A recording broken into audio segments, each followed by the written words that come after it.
नमस्कार दोस्तों, मैं आज आपको सुनाने जा रही हूँ जनाबाई की भक्ति का चमत्कार कहानी।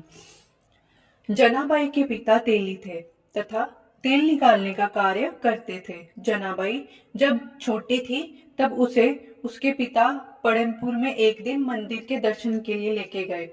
बालिका के मन में ठाकुर जी की मूर्ति के प्रति प्रेम पैदा हो गया।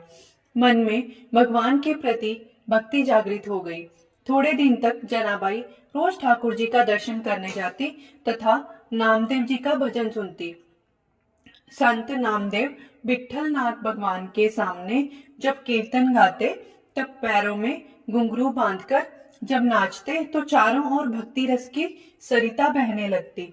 जनाबाई के पिता ने जब कहा कि बेटी कल हम गांव चलेंगे तो जनाबाई बोल उठी कि पिताजी अभी तक मेरा मन विठल नाथ के दर्शन से तृप्त नहीं हुआ है, अतः मैं यही रहना चाहती हूँ।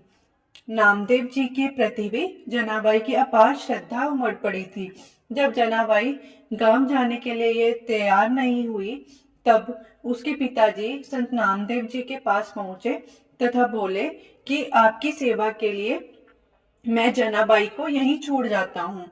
यह मंदिर में पूजा अर्चना में आपकी सहायता करेगी तथा मंदिर में सफाई करेगी।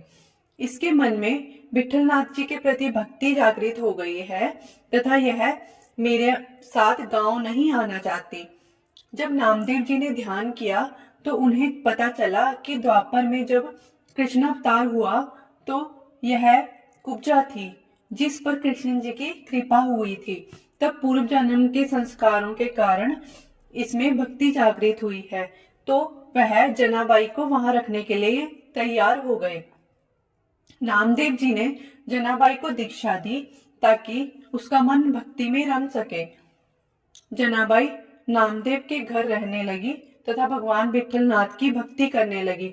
जब जनाबाई बड़ी हो गई तो नामदेव जी के घर के सामने रहने लगी तथा भक्ति करने लगी। जनाबाई की एक पड़ोसन उनसे बहुत ईर्ष्या करती थी तथा तेज स्वभाव की थी तथा जब जनाबाई भगवान का भजन गाती तो उसे भला बुरा कहती। हमेशा जनाबाई से लड़ाई का अवसर ढूंढती रहती। जनाबाई गाय के गोबर के कंडे थापती तथा मन में विठलनाथ जी का नाम जपती। पड़ोसन कितना भी भला बुरा बोलती परंतु जनाबाई मन में ना लेती थी। एक बार पड़ोसन ने सोचा कि इतनी गालियां देने पर भी यह नहीं बोलती है तो उसने जनाबाई को परेशान करने के लिए उसके सारे कंडे चुरा लिए तथा कंडों को अपने घर ले जा रही थी तो जनाबाई ने उसे पकड़ लिया तथा कहा कि मेरे कंडे चोरी करके कहाँ ले जा रही है। तब पड़ोसन उन कंडों को अपना बताने लगी। नोकझोंक में भीड़ इकट्ठी हो गई। तब सैनिक दोनों को कंडों के साथ राजा के सामने ले गए। राजा के सामने भी पड़ोसन कंडों को अपना बताने लगी तथा जनाबाई को झूठा कहने लगी। एक बार तो राजा ने सोचा कि जनाबाई को उतने ही कंडे दे देता हूँ परंतु यह न्याय नहीं होगा। यह कंडों के देखने पर तो सभी समान लगते हैं, न्याय कैसे करे। जब राजा ने जनाबाई से कहा कि इनमें से तुम्हारे कंडे कौन से हैं तथा पड़ोसन के कौन से, यह कैसे पता चलेगा, कौन सत्य बोल रहा है तथा कौन असत्य कैसे पता चलेगा। कोई निशानी बताओ ताकि पता लगे कि तुम्हारे कंडे कौन कौन से हैं।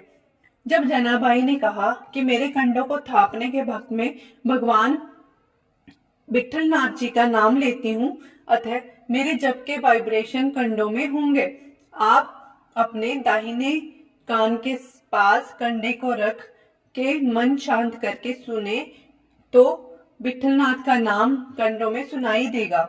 राजा ने जब कंडों को अपने दाहिने कानों के पास रखा तो उसे कंडों से भगवान का नाम सुनाई पड़ा।